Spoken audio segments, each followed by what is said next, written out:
The lights dim and everything? Nice. All right. Welcome, everyone. I appreciate everyone coming. I'm assuming there's just mostly coworkers and previous coworkers. So if you don't fall into one of those two categories, I'm assuming you're squatting for a seat for the movie. But otherwise, thanks for showing up. So today, the topic, coding with a baby. Techniques. A lot of people ask, coding with a baby, how do you do this? Well, from my extensive research, I found two main ways to achieve this. The first is called the tiny toes approach. You get your hands underneath the baby, and you have to hold them just so, and get them really excited, and their feet move really fast, and you use that to type. So that's some drawbacks. You know, they need to be old enough to control their head, otherwise they're all flopping around. Nobody likes that. And they're not quite as precise as you would like. So the second is called the tiny fingers approach. They have to be a little bit older, and you have to get right on top of their fingers, and you have to get, you know. And it just, one of the problems is that when you get done, the code kind of looks like something a kid would write, and then, you know, I'm not sure if it's going to compile and all that kind of good stuff. So those are the two main techniques, and that's it.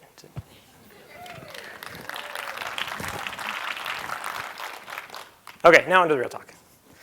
All right, so we're going to go over a little bit about me and my family, and then about having a baby. Talk about technologies that can kind of assist while you're working through the first days in the pregnancy, and then how to manage your career, the expectations, your time limitations, your continuous learning, how to really remain effective at work and still be there for your family, spend time with them, life balance, all that kind of good stuff. And then discussion of technology and children. And then the last part is resources, so don't feel like you need to take furious notes. I'm sure you guys are all prepared to take a lot of notes, but this is all in resource section, and it's up on GitHub, and I'll be posting it to the Stir Trek GitHub account too. So, good.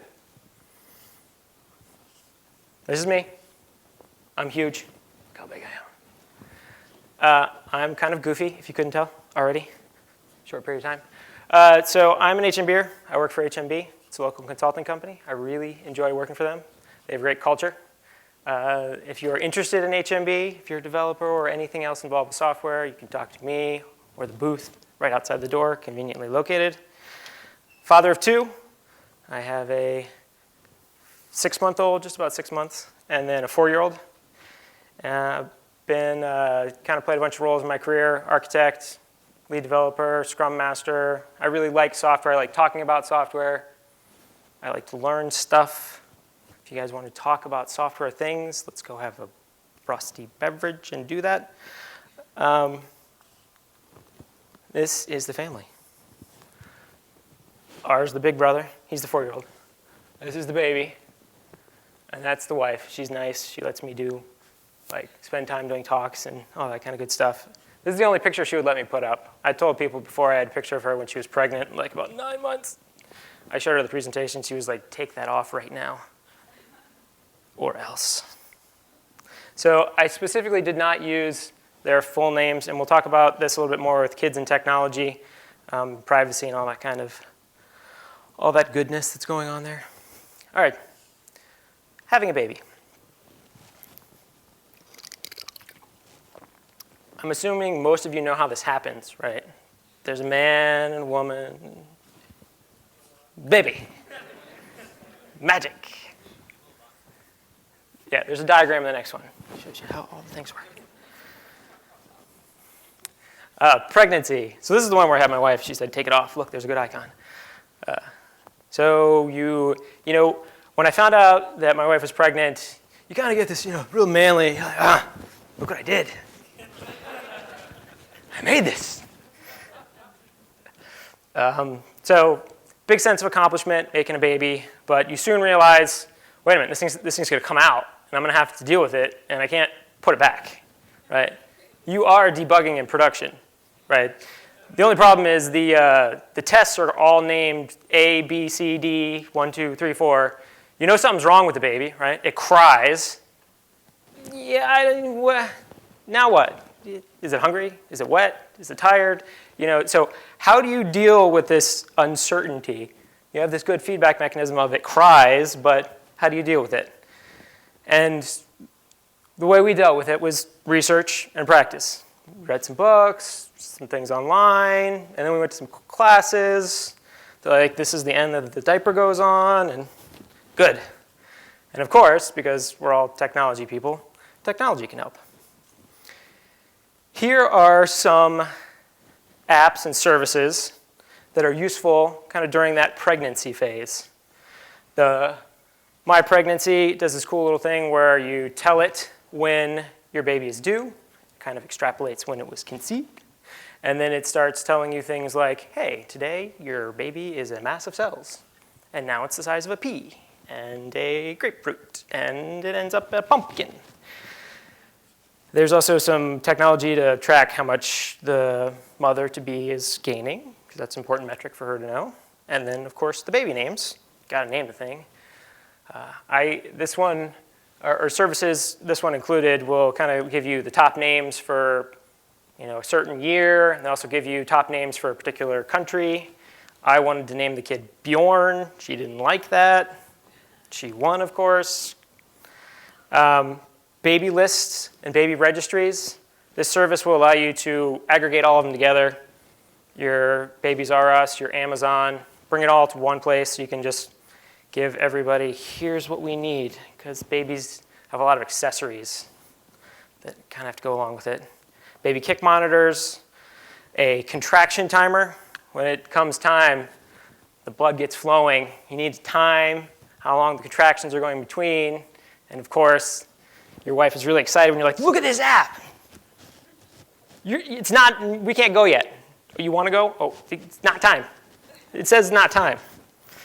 And then the last one is Baby Bookie. And we have a celebrity here, Jennifer Kelly. And we used this to bet on when her baby was going to be born and how much it was going to weigh and all that kind of good stuff. And hopefully, it was easy for her husband to put in the data, and we found out who won in the end. It was more bragging rights than anything else. But you gotten through pregnancy. It's time for delivery. This is actually an icon set.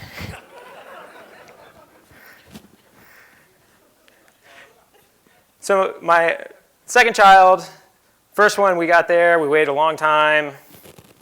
Second child, my wife's like, all right, I am not sitting around the hospital. I want to get there and have the baby. So we show up to the hospital, the second one. She'd actually been taking the older one to a doctor's appointment, and she's sitting in the ENT's office being like, they're like, are you okay? She's like, yeah, I'm just really pregnant. And so they're like, all right, let's get you through here. And they get her off, and then we show up to the hospital, and we put them in the back room, and they want to check to make sure everything's good before they actually give you a room. And they're like, all right, is the baby head down? She's like, the baby is head down. Oh, we can't see that. We're going to bring in an ultrasound tech. So that was about the longest 5 minutes of my life. She was looking at me, and she was like, where is the ultrasound tech? I'm going to kill him. The point of this story is you got to listen to the mother. This is their time. They're the one that's actually dealing with the pain. So when it comes time to actually deliver the baby, here's some things you need to bring. Entertainment, in case you are there for a long time. You need to keep them entertained. You need to bring music. I use like a little Bluetooth speaker and a phone to kind of run the music, depending on her mood. She wants something light. She wants something like heavy metal to get the baby out, switch it up. But that way I can kind of stay close to her and play the music that she wants to play. Don't forget your chargers. You're going to be running out of the house. You're going to want to tell everyone, show everyone. You don't want to run out of batteries. And the last part is the announcement. For us, we kind of put together an email with all the people that we wanted to send out. There's some services. There's this one called bornyet.com, and it'll let you create your own custom URL. And you can set that up before the baby, like when you're pregnant, and then fill in who you want it to send to, kind of create all the empty fields like name, weight, length, all that kind of stuff. And then at time of birth, just put that in, and it broadcasts it out. I will kind of put out there to be cognizant of what you're putting out on Facebook or social medias. You're giving out a lot of information about your child, their full name, when they were born, all sorts of stuff. So just maybe think about saying, we've proud to introduce a new baby Everett. That's my last name, so baby whoever, and then yay, healthy, happy baby.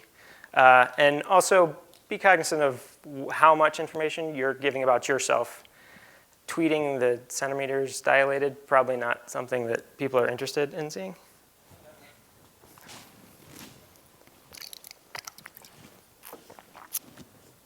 So you have the baby, and this is what they kind of look like.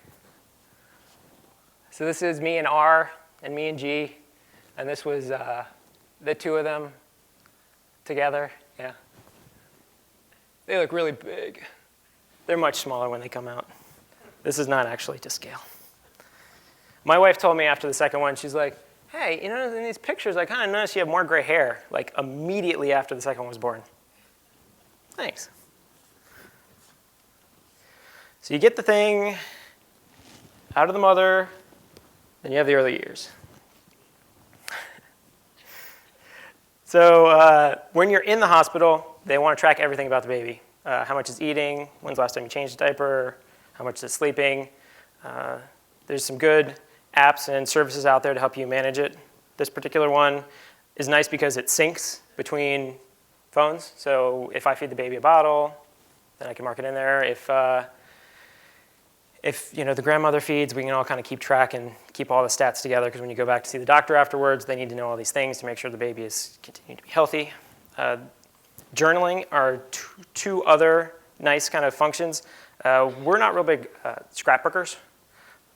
So Life Cake is the green one, and Day One is the blue one. And these kind of allow you to take pictures and write stories as things are happening on your mobile device or tablet, phone, and it aggregates them all together. And then, let's say they turn 1, you can create a nice baby book of all their moments, because they do, interesting, cute things. But honestly, you probably won't remember because you're going to be sleep deprived. And then the last one, I'm not sure if people remember, but there was kind of a very controversial Super Bowl commercial about a kid saying all the things he wouldn't do because he happened to die in his home. It's kind of a weird commercial, but the Make Safe Happen campaign was what they were advertising. And they have a very, very nice app that gives you a checklist for each kind of room. And as the baby gets a little bit older, you can kind of check off what are the common household safety issues for a child. So that's very nice to have that. And those are all good things. So as is required with any device that you have, be it child or iPhone or tablet, you gotta geek out. There's lots of tech that goes on here. Got self-closing strollers over here. Walk up. This one has a little power charger, so when you're walking along, you can charge your cell phone. And then when you get there, you press a button, it folds up, and you just throw it in the car. The second one is kind of, it's for heating your bottles on the go. It just has a little capsule you put in, and it's water and salt, and it heats up the formula. This is your own ultrasound machine that hooks up to your phone. So it's kind of expensive, but I guess you could check on the baby, see how it's doing all the time.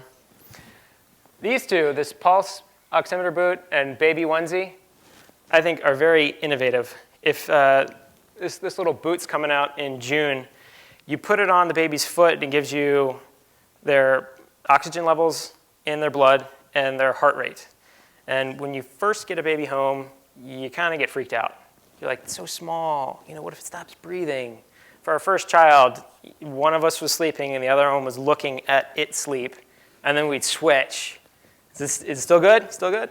So this will actually sound an alarm if the oxygen level goes below whatever threshold you set, or the heartbeat too. The second one here, this kind of onesie, is just for the heart rate, but also innovative. Super expensive rocker. It's kind of like human, kind of moves back and forth. They have an even more expensive one that kind of moves from side to side. So you don't actually have to hold your baby, and it thinks it's being held. So I guess it's kind of deceiving to the baby. But what mother-to-be doesn't want to tweet every time her baby kicks? That's what this does. Every time the baby kicks, it sends out a tweet. Nice. And then the last one, Everyone's had this problem. You have to go pee, but you're holding a baby. What do you do with it? You hang it on a stall.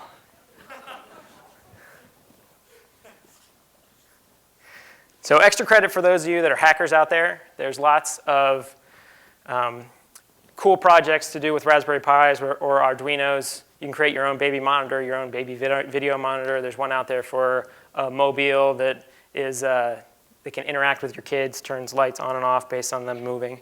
So those are fun projects if that's what you like to do. So this kind of wraps up the pregnancy and technology with the beginning of the child's life. Now, this section is a lot about your time constraints. How do you stay up to date with technology? I think it's applicable to most of the audience, even if you don't have kids.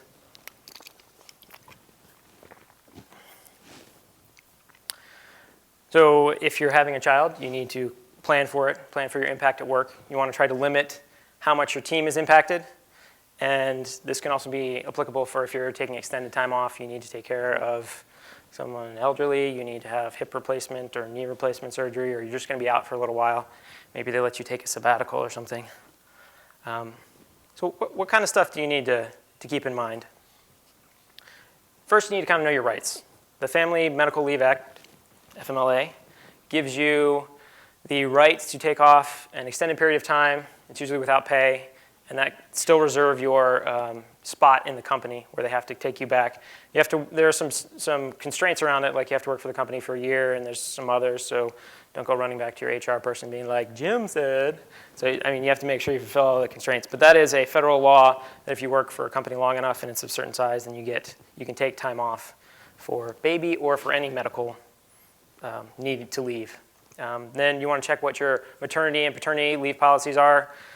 Look at a short-term disability. I know for my wife's company, she needed to start paying into short-term disability a year prior to having a baby, so we kind of had to plan and say, let's start now. Oh, she just started paying. Maybe she's going to have a baby. Whatever. Communication. You want to talk to your boss first. This is the first person to talk to, and then come up with a communication plan to talk to your coworkers, talk to the stakeholders, bring everyone kind of into the fold on knowing that you're going to be out for a while. You want to figure out what your support is going to be for your company. So discuss with them, what's your SLA? When are you going to call them back? Are you going to be checking email when you're out? When can they expect you back? Relationships are important all the time, but they're going to be more important as you become more sleep deprived. You're going to need some assistance from your coworkers to help you, remain active and productive in your job, and you're also going to need them to kind of help out with maybe some work that you were doing.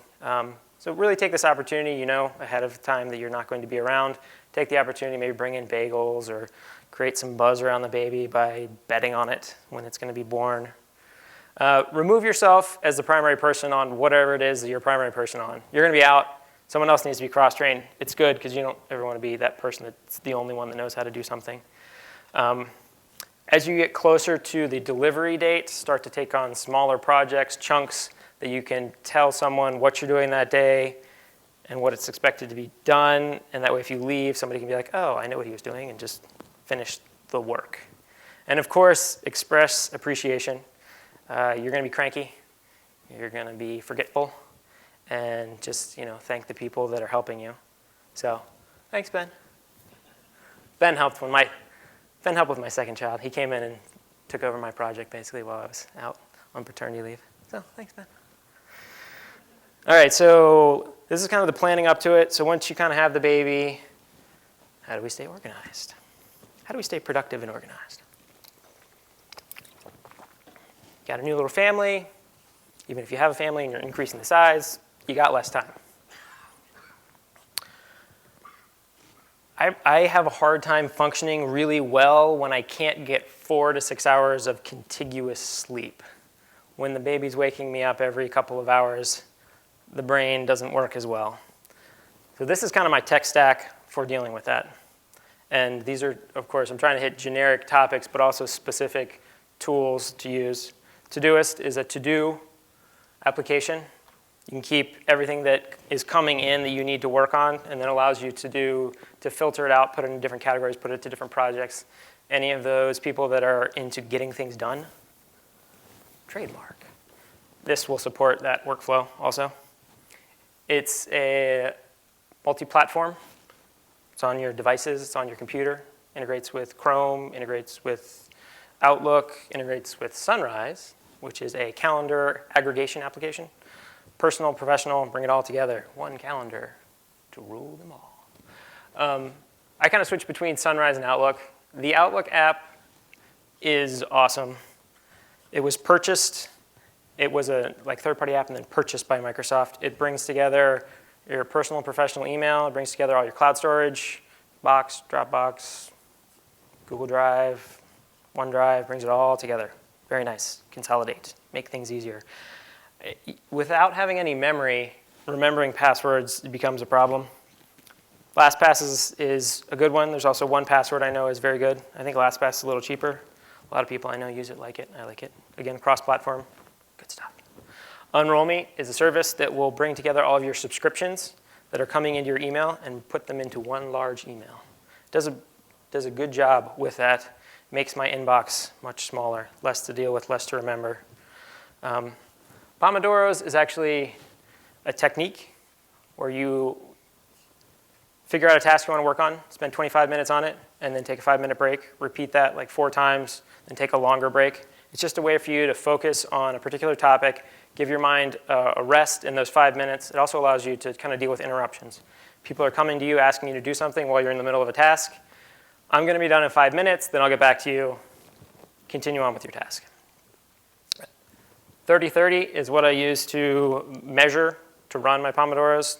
It's a very customizable timing app. And then the last one is PWOP. Carl Franken, who is one of the co-hosts of .NET Rocks, had a Kickstarter campaign to create music to code by. PWOP was the studio, including Carl Franken, that created it. It is music that's supposed to help you get into the flow faster. It has 4 tracks on it. They all have beats between 60 and 80 beats per minute, and it's all instrumental, so it helps you kind of get, that's the research has shown, has helped that amount of beats per minute helps you get into the flow faster and remain there. He also divided them up into Pomodoro length, so it's nice to be able to finish a song and know that you're ending a Pomodoro. I definitely found it useful, especially when creating this talk, to be able to focus on what it is I'm doing and not be distracted by music. All right, so we kind of have a way to get organized, bring things together. How do we stay current? How do we keep up with the technology that is always changing? Here's a three-pronged approach to staying current. Aggregators, experts, and newbies. Aggregators are entities or people that are bringing diverse topics together and presenting them for you. Good example would be a conference like this. I hope you're enjoying it. So conferences, general technology podcasts. I talked about .NET Rocks before. I listen to that a lot. They do a good job of bringing in a bunch of different topics that are not necessarily .NET related. Distributed computing is another podcast. User groups, .NET, Java, Scala, JavaScript. These are all places where people are bringing content together that you may not be aware of, and it's a good place for you to pique your interest, right? This is an inch deep, a mile wide, right? General blogs, coding horrors, lost decades. Then experts. Once you figure out a particular topic you're interested in, maybe you're into Elixir or Node.js or something like that, you find the experts, right? The people that are always blogging about it, always talking about the new features in it, always doing stuff with it. You find those people. There's people like Udi Dahan, Greg Young, Robert Martin, Eric Evans. These are experts in their particular area. And when you want to dive deep on that, those are the people you go to and those resources you look for on them, whether it be videos or podcasts or blog posts. Books are a great way to dive deep into something. They usually will focus on a particular topic, Python or whatever. And then newbies is a whole other category you should be interested in, because these are the people that are going to provide you the introduction to new lingo. Right? The experts are deep in their area. You come in and ask a question, they may be kind of like, ah. But newbies are going to be asking the intro questions, are going to give you how to get into the language, maybe how to get into the technology. A really good example of this is Julie Lerman, who's an expert at ND Framework, did a series on domain-driven design, and she went in and was like, I don't know about this, I'm gonna ask dumb questions, but I know I and a bunch of other people found it really informative to see somebody going through the learning process of that particular technology. So these are kind of the 3 prongs to staying current. So once you know what you want to learn about, or you know that you want to look at these aggregators, or the experts or the newbies, spend some time staging your content. Bring it together. Spend some dedicated time looking up either your aggregators or your experts or your newbies. Bring it all together because your time becomes more fragmented as you have to spend time in different areas. You have less time, so when you get free time, it's very valuable. You don't want to be in the middle of an article on, I don't know, COBOL, and you're like, oh, I want to read more about COBOL, and then you spend the next 20 minutes searching for the next thing on COBOL. Spend some time bringing it together so you have it quickly available for you to consume. These are some ways in which you can consume. Again, people pointed out, I have cars and cell phones. I'm not suggesting you use this while you're driving, but staging podcasts before you start to go on a journey is a good way to kind of consume content and multitask there. Books or e-readers while you're eating lunch, and maybe reading at night before you go to bed. And then I thought this was kind of innovative. This is a little thing that I have at home. I have a tablet and a Bluetooth headset, and while I'm holding the baby or doing chores, I can kind of watch a movie on tech-related things. These are some tech sources. So I wanted to just go through like a daily workflow, because these are all kind of theory. So I'm just going to spit off kind of what a day looks like using all this together. So I usually wake up in the morning to, Dad, it's wake up time. That's my son hitting me in the face. That's how he likes to wake me up. And then I make the family, I get breakfast going for the kids. I check my to-do list and my calendar, get the plan for the day in my head. Then the rest of the morning kind of happens. Get in the car, start up a podcast, get to work, check the email, which usually means I need to adjust some of the to-dos. I usually get 1 Pomodoro in. And then it's time for stand-up, which usually then requires, again, reorganizing my to-dos. Then execute some more Pomodoros, get interrupted, deal with them during the breaks, adjust the to-do list. Lunchtime, get a little book reading in. Afternoon, usually listen to some music to code by, do some more Pomodoros, finish the day up by listening to the rest of the podcast on my way home. Dinner and family time, put the kids to bed, watch some Pluralsight videos while doing some chores, time with the wife, read in bed, go to sleep, wake up at 2 in the morning, spend some more time with the baby, rinse, repeat. So that's kind of how to stay productive and organized when having a baby. The last part is about children and technology. So you've had the baby, pregnancy, had it, dealt with some of the career-related items, children and technology. You have these children. Me being a developer, I thought, I'm going to give this kid technology. He's going to be super smart by the time he gets to be into the working world and working age and all that kind of good stuff, because that is my ultimate goal. Make sure they're educated and leave my house. They're very cute, but they got to go at some point. The normal measure for how much time children spend with technology is the measure of screen time. And this is any screen time is how it usually gets pulled together. So the American Academy of Pediatrics, AAP, recommends that children younger than the age of 2 have no screen time at all. And children between the ages of 2 and 18, limit it to 2 hours a day. So this is what the American Academy of Pediatrics says. My dad's a doctor. My sister's a doctor. She married a doctor. My brother married a doctor. My uncle's a doctor. I have access to a lot of doctors. I've talked about technology with them. Not too impressed with their knowledge of technology. They don't listen to medical advice from me. Why should I listen to their advice on technology as it relates to my children? So there's an interesting article called Steve Jobs Was a Low-Tech Parent, written by a New York Times author, Nick Bilton. And Steve Jobs is known as quite a dynamic character, or was known as a very dynamic character. He was known to call journalists and yell at them about articles they wrote if he didn't agree with them. He was also known to call and give them great praise when they wrote an article he liked. So this author, Nick, was trying to get on Steve Jobs' good side as he was doing an interview and kind of gathering some information. This is about the time the iPad was coming out. And he's like, Steve, your kids must just love that iPad. It is amazing. And Steve responded, they haven't used it, and we don't let them use technology in our house, and we limit how much they can have. So Steve Jobs is a little bit of an odd duck, as it were. So as all good journalists do, he dug a little deeper.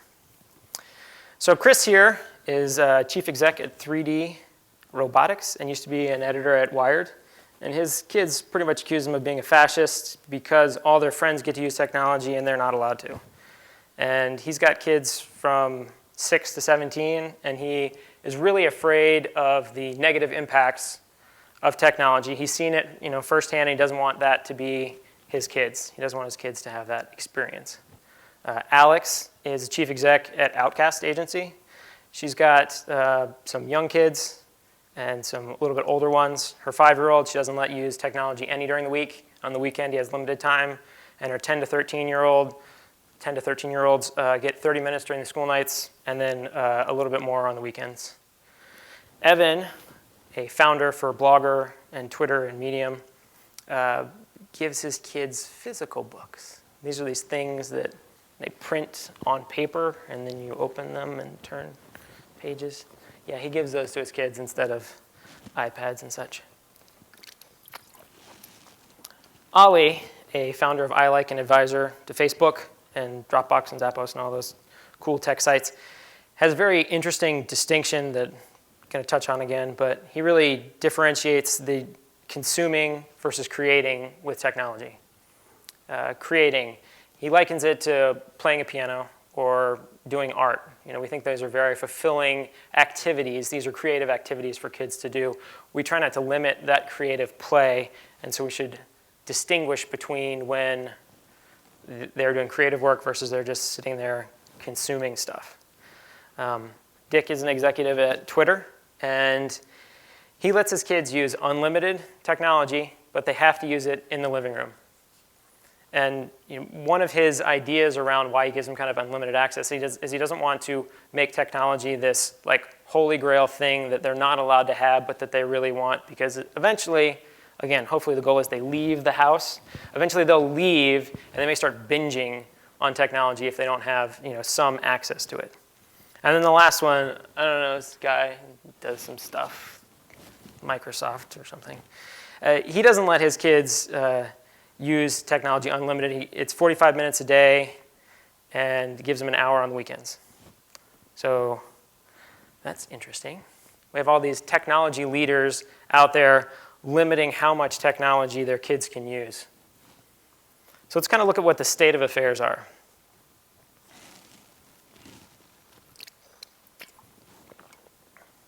Not sure you can read that little part down there. This is from Common Sense Media.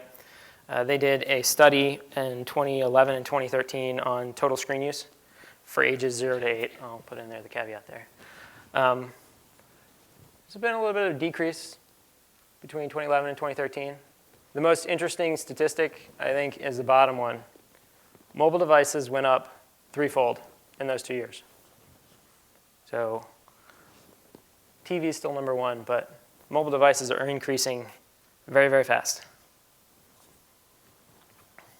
And this is a stat that I came across from the same study, but felt like it was a little depressing. The amount that kids are read to versus the amount of screen time that they have. So that's kind of the current state of affairs. So why is it the AAP and all these top execs are limiting their technology?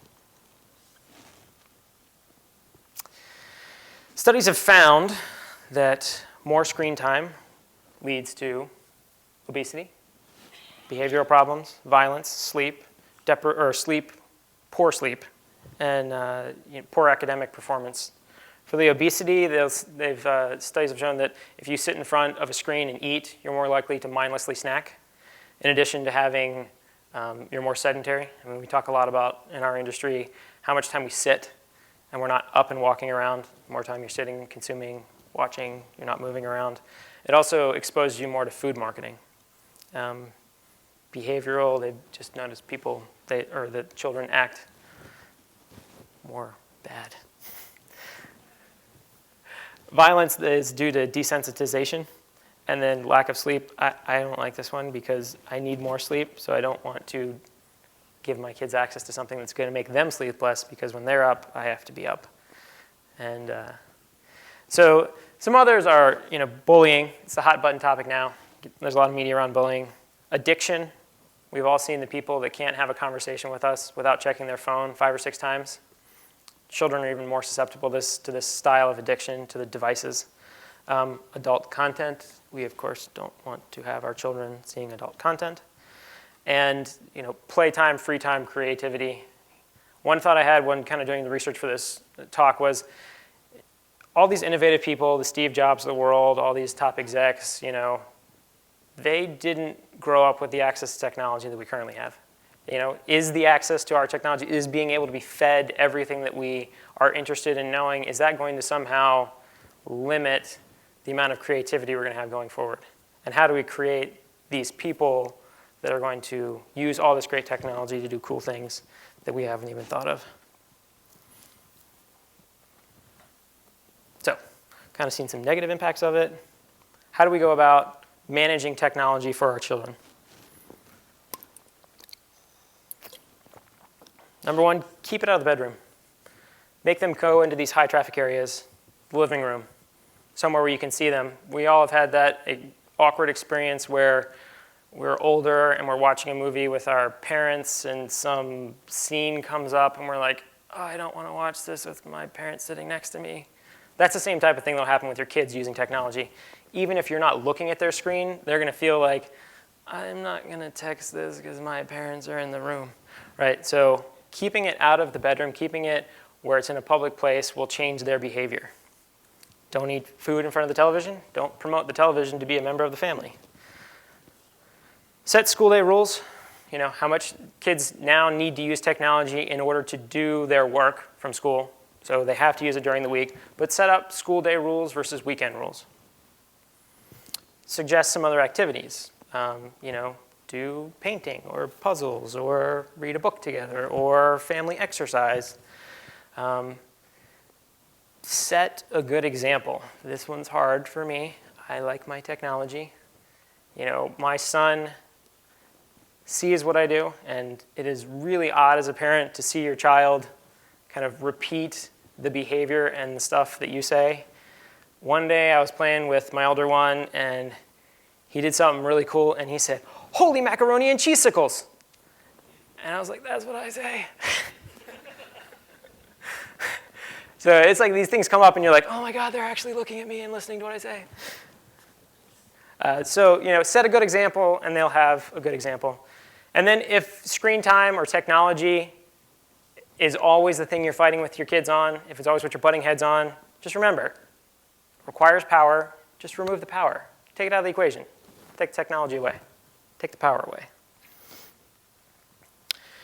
So as a parent, you are in charge of your child, right? And you're in charge of kind of their digital self also. So how do we help move our kids in the right direction when they're using technology? There's a bunch of different social media apps. I heard that LinkedIn is really where the kids are hanging out these days. It's important to think about the digital footprint that your child has out there. It's important to think about when you're posting pictures of your child or information about your child. If it's exposed to the world, they're potentially, I don't want to be like alarmist, but they're potentially open to identity theft, or if nothing else, extreme marketing, right? Kids start to get marketed to online.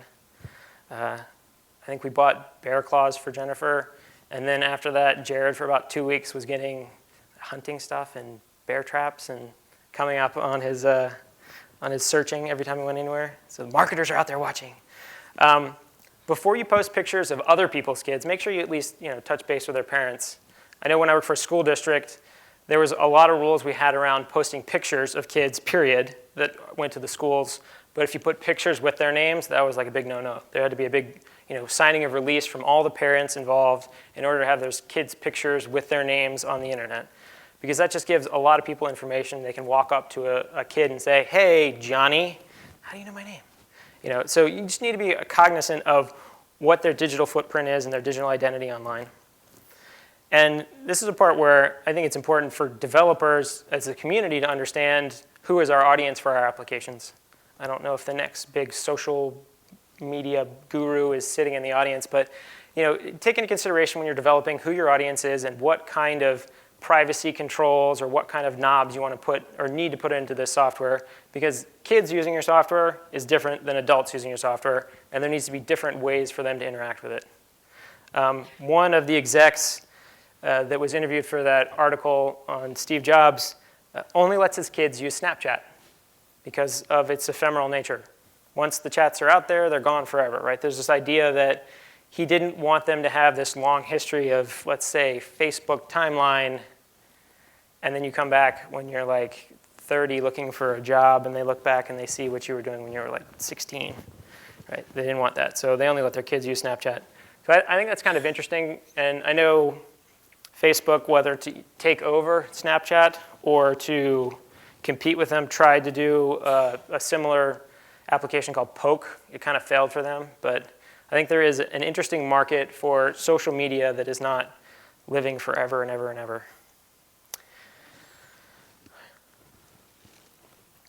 So as a digital guardian, how do you help set the tone for how your children are interacting with technology? Set reasonable expectations. Kids nowadays are very engaged in social media, and that's part of their social identity. So taking it away from them can be more impactful than you may realize. So be reasonable. You can't just take them off Facebook because then they can't interact with their peers, right? You need to set what the expectations are.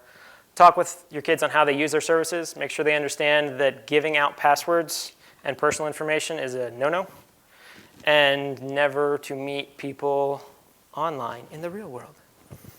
Support critical thinking. This is the big one. You're not going to be around all the time when your kids are using technology. You need to teach them how to think critically about what it is they're doing so they don't do something foolish. And for them to be good citizens, right, on the internet. Wide open. You can say whatever you want. Let's let them be not the people that are bullying others. Make sure that they're in high traffic areas and get your kids to share. See their profiles, look at them. Every once in a while, be that paranoid parent that actually Googles your child's name to see what they're up to online. So those are kind of the negative connotation stuff as related to technology. But I think there's a lot of innovative applications and services out there to help teach our kids. I think this really fits into the creativity versus consumption. There's lots of cool apps like the physiology one where you can kind of see the body and put in the circulatory system and put in the skeletal system and see how all that works. There's great reading apps. I know my son uses Bokatoka app where it lets him play with the words and put them in sentences, and it's really engaging. These are ways for them to learn and interact and be creative. Drawing apps, all that kind of stuff. And of course, one of the more creative things you can do with technology is write code. So these are 3 apps. I think a lot of people have heard of Scratch before. Until doing this talk, I did not know that there was a Scratch Junior, which is set for younger kids, like 3 to 5, and then the other is like 5 to really old. And then Hopscotch is very similar. It allows you to put characters into a space, create some rules around it, and then have a fun time. My son uses Codable. This one is cool because you have like a little fuzzy guy, and the objective of the game is to pick up coins and kind of move through a maze and get to the end of the maze with all the coins. And how you do that is you give it directions. Go left, go right, go down. And as you move through the levels, you start to get into some coding practices, conditional statements, while loops. So those are all good ways to introduce the beginnings of technology and reinforce some of that creativity. All right. So, showed how technology can assist in pregnancy, to the beginning of a kid's child, through the first days of a child, and then how to kind of manage your career expectations, continuous learning, how to remain effective in your career, discussion of kind of kids and technology, and then just to kind of bring it all together, having a baby is a great experience, but it impacts your life a lot. I think there are ways to make sure that with some planning and hard work, that you can be successful in both parenting and in your career. This is me. This is the link to the PowerPoint slide. And then I'll bring this back up, but here are all the resources. So there's a bunch of resources if you guys want to dig into any further. But that's all I have. Are there any questions? Sweet. I'm a good talker. Thanks, everyone.